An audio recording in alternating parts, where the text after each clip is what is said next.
Imagine a storm so powerful it reaches terrifying Category 5 strength in the Atlantic. Yet it may not even make landfall. But here's where it gets controversial. Even without hitting the coast directly, Hurricane Erin could endanger millions along the eastern seaboard. That's because its massive influence on ocean conditions can create highly dangerous surf and rip currents that pose serious risks to swimmers and beachgoers from Florida all the way up to New England. Right now, the National Hurricane Center warns that the rough, churning waters stirred by Erin could spawn life-threatening rip currents over the coming days. As of August 16th, moderate danger was already reported off the northeastern coast of Florida. But experts from the National Weather Service in Jacksonville predict these perilous currents might intensify early next week across the entire East Coast. According to senior meteorologist Dan Piednowski from AccuWeather, the dangerous conditions could even reach as far north as New England beaches. And interestingly, even though the hurricane is not expected to land, the hazardous surf is a serious cause for concern, because beach conditions during late summer often seem inviting, yet they hide a deadly threat: rip currents. Here's the part most people miss. These swiftly flowing channels of water can be nearly invisible, appearing suddenly and catching swimmers off guard.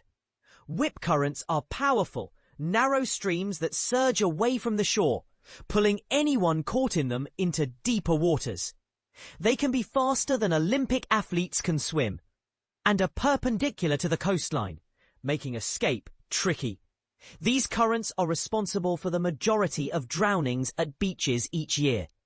The NOAA reports that out of the 52 surf zone fatalities recorded this year so far, nearly half resulted from rip currents. Since 2010, more than 800 lives have been lost to rip current drownings, a statistic that underscores just how dangerous they can be. So what should you do if you find yourself caught in one? Keep calm. Rip currents won't drag you under. Instead, they carry you out to sea.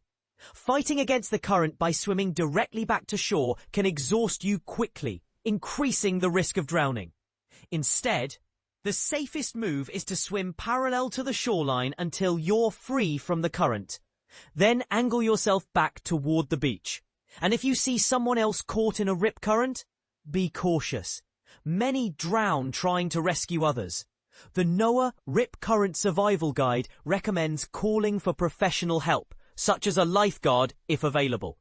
You should also throw a flotation device if you have one, to help the swimmer without putting yourself at undue risk. But with lifeguards often in short supply, recent reports highlight a nationwide shortage. The best move is to call 911 and instruct the person to swim parallel to the shore until out of danger. Rip currents are a serious and often overlooked hazard, especially during late summer when beach visits are most popular. Being aware of these dangers and knowing how to respond could be the difference between a fun day at the beach and a trip to the emergency room. Are you prepared to recognize and handle rip currents if they appear during your next beach outing?